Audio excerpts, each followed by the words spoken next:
దూది వెంకట్ గారు, ఇప్పుడు మీరు రాష్ట్ర వ్యాప్తంగా 175 నియోజకవర్గాల్లో తిరిగారని చెప్పారు. పల్స్ తెలుసుకున్నారు. అయితే ఇప్పుడు చాలామందిలో ఉన్న ఒక భావన అనండి, లేకపోతే విమర్శిస్తున్నారు అనుకుందాం. ఏంటంటే, ఎక్కడైతే జనసేన ఇప్పుడు కూటమి ఏ ఏ చోట్లయితే గెలిచిందో ఆ చోట్ల ఆటోమేటిక్గా జనసేన నాయకులు కూడా ఉన్నారు.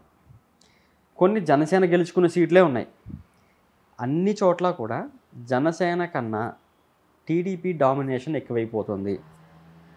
ముఖ్యంగా టీడీపీ ఎమ్మెల్యేలు ఉన్న చోట జనసేన క్యాడర్కి అసలు మనుషుల్లా కూడా చూడట్లేదు, మమ్మల్ని దగ్గరికి కూడా రానివ్వట్లేదు. ఏ పార్టీ అంటే ప్రోగ్రామ్స్ జరుగుతాయి, గవర్నమెంట్ ప్రోగ్రామ్స్ కొన్ని ప్రోటోకాల్ పాటిస్తూ ఎమ్మెల్యేని పిలుస్తారనుకోండి. అలాంటి చోట కూడా టీడీపీ వాళ్ళకి ఇచ్చినంత వాల్యూ మాకు ఇవ్వట్లేదు అని జనసేన క్యాడర్ అనుకుంటుంది, బాధపడుతుంది అనేది అది బహిరంగ సత్యమే. దాన్ని ఏంటంటే అధినేతకి చెప్పుకోలేకపోతున్నారు అనేది ఒక విమర్శ. అంతెందుకు మొన్న వైజాగ్లో కూడా ఇట్లా జనసేన మీటింగ్ అయినప్పుడు ఒక ఆయన మైక్ పట్టుకొని నాగబాబు గారి ముందే మాట్లాడుతూ, సార్ ఇది ఇక్కడ మాకు టీడీపీ వాళ్ళు అసలు మమ్మల్ని మాకు అసలు వాల్యూ ఇవ్వట్లేదు అని ఆయన చెప్తుండగానే నాగబాబు గారికి కోపం వచ్చింది. మైక్ తీసుకెళ్ళి పక్కన అని కొంచెం గట్టిగానే మాట్లాడారు. జనసేన ఈ రూట్ లెవెల్లో ఉన్న వాళ్ళ బాధను అధినేత కానీ పార్టీ పెద్దలు కానీ పట్టించుకోవట్లేదు అనేది విమర్శ. దాని మీద మీరేమంటారు? నేను ఈ 175 కాన్స్టిట్యున్సీస్లో సర్వే చేసినప్పుడు ఇంకా కొన్ని చోట్ల ఏమన్నారు తెలిసిన, అది భీమవరం కొన్ని కాన్స్టిట్యున్సీస్లో ఆ ఎమ్మెల్యే క్యాండిడేట్స్ను కూడా చంద్రబాబు గారే డిసైడ్ చేశారు. ఆ అంజీబాబు గారు ఉన్నారు, ఆయన టీడీపీ వ్యక్తి, జనసేన కడ్డుబా ఇప్పించి ఆయనతో నిలబెట్టారు.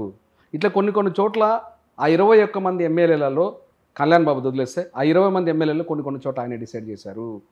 అండ్ బీజేపీకి ఒక 7 ఎమ్మెల్యేలు ఒక ఎంపీని ఇవ్వాలి, 10 ఎమ్మెల్యేలు 3 ఎంపీలు ఇవ్వడానికి కూడా ఆయన ఇండైరెక్ట్గా కారణమయ్యారు బీజేపీకి కూడా. ఇవన్నీ కూడా జనసేనకు సంబంధించిన ఎమ్మెల్యే క్యాండిడేట్స్ ఎంపీస్ కూడా వీళ్ళు 2 నిలబడ్డం ఏంటి, వాళ్ళు 3 నిలబడ్డం ఏంటి, 16% ఉన్న వాళ్ళు 2 నిలబడ్డం ఏంటి, 2% ఉన్న వాళ్ళు 3 నిలబడ్డం ఏంటి, దీంట్లో అంతా కూడా చంద్రబాబు పాత్రే అని ఈ 175 కాన్స్టిట్యున్సీస్లో నేను తిరిగినప్పుడు అందరూ నాకు చెప్పిన మాటలు. ఇకపోతే డెఫినెట్లీ మీకు జనసేన క్యాడర్ ఏది ఉందో ఈ 175 కాన్స్టిట్యున్సీస్లో అసంతృప్తితో ఉన్నది ఏది ఉందో 100% ఫ్యాక్ట్. ఇది కళ్యాణ్ బాబుకు తెలుసు, రిమైనింగ్ 20 మంది ఎమ్మెల్యేలకు తెలుసు, 2 ఎంపీలకు తెలుసు, మిగతా పార్టీలకు కూడా తెలుసు. సరే, ఆయన ఇప్పటికీ 2014లో ఒకవేళ మళ్ళీ రిపీట్ చేస్తున్నా, సారీ టు సే, 2014లో ఒకవేళ వైసీపీనో టీడీపీనో వచ్చింటే, 2019లో వైసీపీనో టీడీపీ వచ్చింటే, 2024లో 100% పబ్లిక్ జనసేనని డిసైడ్ చేసేవాళ్ళు సీఎంగా. ఇది ఎవరికి సపోర్ట్ చేయకుండా ఆయనే సింగిల్గా వచ్చింటే పబ్లిక్ వాయిస్ మీకు చెప్పేశాను, నాకు ప్రూఫ్స్ కూడా ఉన్నాయని చెప్పాను. సో డెఫినెట్లీ ఆ రోజు నుంచి కన్నా ప్రతి కాన్స్టిట్యున్సీలో ఈయన క్యాడర్ని ఇలానే ఫామ్ చేసుకుంటూ ప్రతి ఒక్కరిని ఒక ఇన్ఛార్జిని పెట్టి ప్రతి ఒక్కళ్ళు కంటెస్ట్ చేస్తుందంటే ఈరోజు ఆ ప్రాబ్లం ఉండేది కాదు.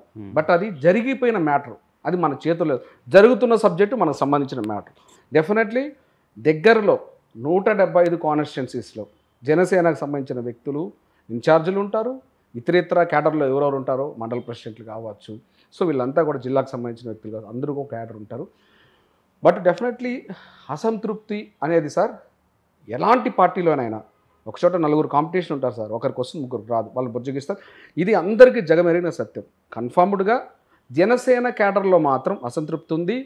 ఎందుకంటే టీడీపీ వాళ్ళ డామినేషన్ ఉన్నది కూడా బట్టబయలు అవుతుంది. కొన్ని చోట్ల వీళ్ళు వెళ్తున్న వర్క్స్ ఏమున్నాయి గవర్నమెంట్ రిలేటెడ్ వర్క్స్కి వాళ్ళని ఇబ్బంది పెట్టే ప్రయత్నం చేస్తున్న విషయం మేము సోషల్ మీడియాలో బ్రహ్మాండంగా చూస్తున్నాం, ఇబ్బంది పడుతుంది. కాకపోతే కళ్యాణ్ బాబు పబ్లిక్ వాయిస్, ఆయనకు అతి మంచితనం ఒక పబ్లిక్ వాయిస్ ముద్ర వేసేశారు. కళ్యాణ్ బాబు అంటే అతి మంచితనం అని ఒక ముద్ర వేసేశారు 175 కాన్స్టిట్యున్సీస్లో. కాబట్టి ఆ అతి మంచితనాన్ని వీళ్ళు ఎలా క్యాష్ చేసుకుంటున్నారు ఆ విషయం పబ్లిక్కి తెలుసు ఓపెన్గా. దానికి కూడా ఏదైనా ఒక ఎక్స్పైరీ డేట్ ఉంటుంది సార్, ప్రతి దానికి ఒక ఎక్స్పైరీ డేట్ ఉంటుంది.